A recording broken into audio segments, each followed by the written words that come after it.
A very good afternoon, and thanks for clicking on to the Wednesday edition of Logan's European Outlook. Before we get into today's video, I would appreciate a like. Please share with your friends and family, and if you haven't already done so, please hit that subscribe button. It is a weather channel that I would like to consider unique, looking at not just the UK, Ireland, Europe, but also on the Global Weather and Climate Report every Sunday. We look at the global weather as well as extremes in climate, also talking about some of the subjects that can be a little bit controversial. So do stick it right here on my channel. I do have the ideas just about to get delivered on markvoneweather.com, my website, which will have the April forecast, and in that April forecast I will provide some little hints at what I'm thinking regarding the upcoming summer season as well. So lots of interesting things to come in the days, weeks, and indeed months ahead here. Mild afternoon indeed. Temperatures here at the house 10.6 Celsius. Yesterday it was only 7 degrees. So we are back in the milder regime once again. This up and down theme continues, and it is an interesting pattern in the sense that we do have a kind of April-like scenario going on at the moment, where we've got with increased sun angle, strength of the sun starting to warm the surface quite substantially.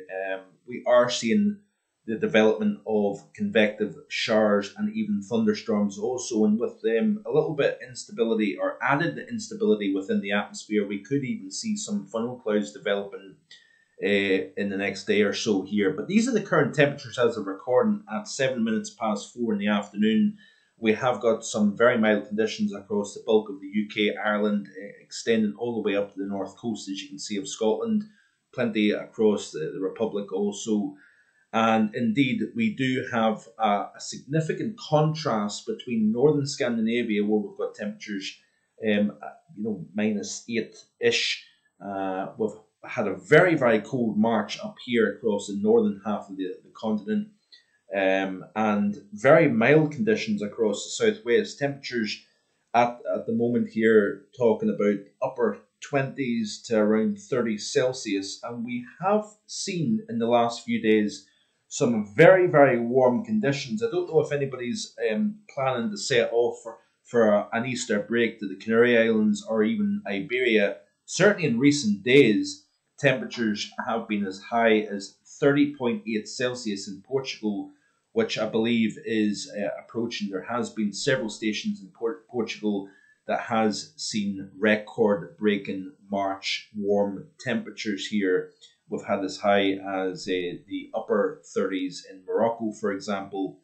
So it has been summer-like warm across parts of Iberia in recent days. Even temperatures in the Canary Islands.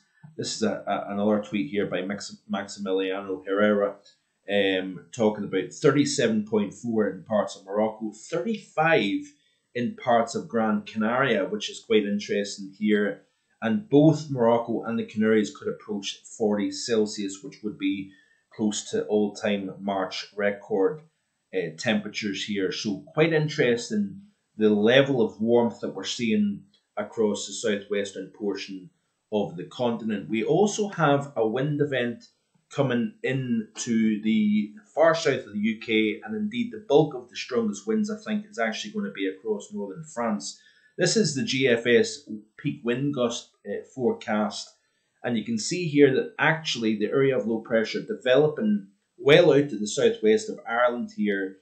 By the time we reach midday tomorrow UTC, the model indicates that we could have wind gusts in excess of 150 kilometers per hour. You notice here at the southern flank, there's the center of the low right here at 978 millibars.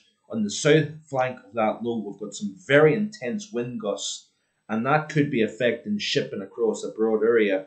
And then as we play through the model run, you see that we still have some very strong winds on the southern flank, but they ease off slightly, going from 150 out at sea to 128 on approach to the southwest coast of Cornwall and Devon. Here you can see here that that southwest coast looks as if it's going to be hammered by some fairly significant wind gusts. Possibly 70 mile per hour gusts could affect the southwest corner of England, and possibly 60 mile an hour gusts on the south coast of Wales from this area of low pressure. It looks as if the centre stays to the south, according to the GFS anyway, to the south of the Republic. So therefore, the strongest wind should stay offshore. Windy conditions, but nothing particularly significant. And then as we'll play through the loop, so this is into the early portion of Friday morning.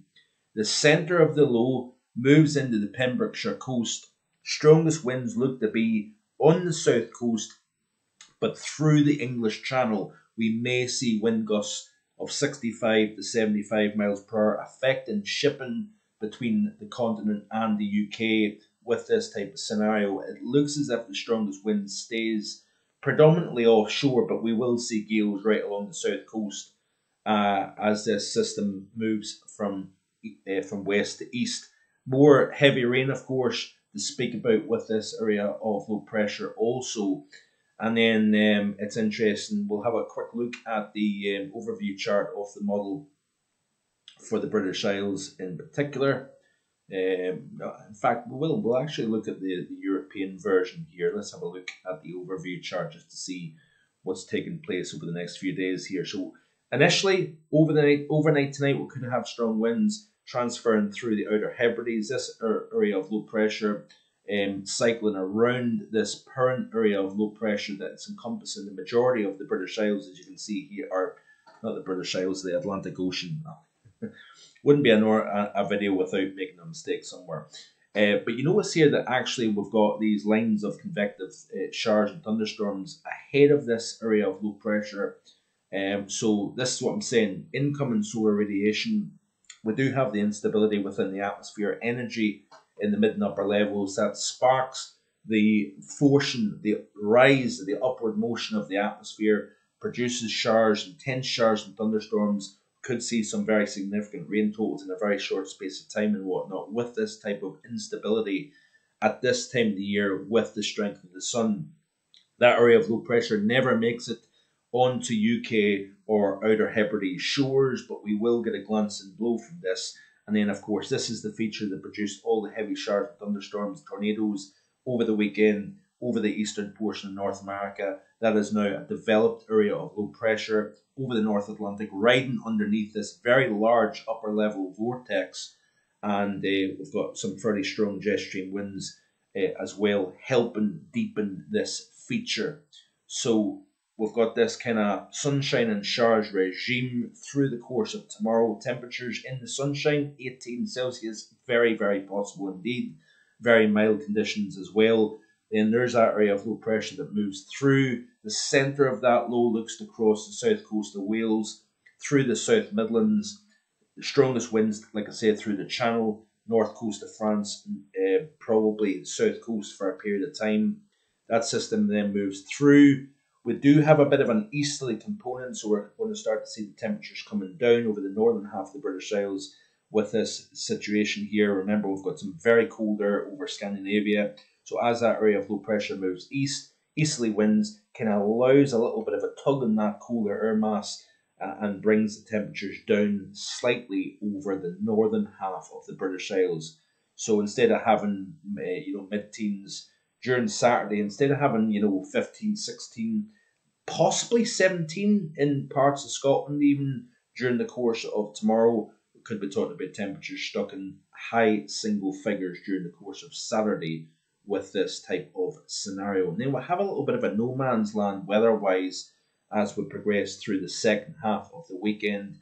And then you can see here that the GFS indicates that we continue to see this Atlantic pattern. But notice here that the building of higher pressure becomes a lot more established. And that's something that I've been alluding to here. A cool down, less rainfall, higher pressure, better overall weather conditions, and it could be quite a chilly theme through the upcoming 10 days. The first 10 days of the month of April could in fact turn out fairly chilly. Notice that this single freeze frame here, Friday the 14th of April. I know it's a long way out, but the modelling, remember what I said in yesterday's video. If you haven't already done so, do check that out. I talk about the hangover effect of the major southern stratospheric warming living on. I showed you the tweet by James Peacock talking about the final effects of that major southern stratospheric warming taking place. Increased blocking to the north, dragging in something a little bit colder underneath that. I said several videos ago about the 850 temperatures being slightly milder in the northern half of the British Isles as opposed to London. The reason why, we've got milder conditions underneath this area of high pressure, colder conditions wrapping around out of Scandinavia, Central Europe, towards the southern half of the British Isles with colder air. And you can see that at the 850 temperature level here. Let's have a look at the anomaly. This isn't the air temperature, this is the anomaly. And you can see here we've got some very mild conditions over Iceland, up towards Greenland. There's that cold air over Scandinavia getting drawn into the British Isles, as you can see here. Looking at the GFS ensemble here for the upcoming period. So this is the upcoming 7 days. This is rainfall anomaly, drier than normal across the northern half of the British Isles, wetter than normal, the Ireland, Northern Ireland, England and Wales in the central portions of Europe here. The following period, so this is day 5 through 11, you can see here that we're drying things out. As the blocking starts to develop to the north of the British Isles, you start to see the drier situation developing. Even the 10 to 16 day period, which takes us all the way to the period between the 7th and the 14th of April, drier than normal theme looks to be pretty much a given. Let's have a look at the 500 millibar geopotential height anomaly chart. Upcoming 5 days looks like this here. Of course, there's that area of high pressure bringing the record-breaking warmth to parts of Morocco, Spain, Portugal, even into southern France. We've had temperatures as high as 30 degrees, by the way, in the last day or two here. This is the 6 to 10 day period, and there's that area of high pressure building north, trough underneath. We start to see the temperatures cooling down across the southern half of the British Isles. Looking at the 2 meter temperature anomalies, you can see that reflected. There's a cold, most of Europe below average. Notice here above average, northern Britain, Ireland, cooler than normal across the southeast of the British Isles here. And that cold looks as if it may try to spread a little bit further west here. So that's it for today. I do appreciate you watching. As always, hit that subscribe button. Please like, please share with your friends and family. And I'll see you hopefully again tomorrow with more. Enjoy the rest of your Wednesday. Bye for now.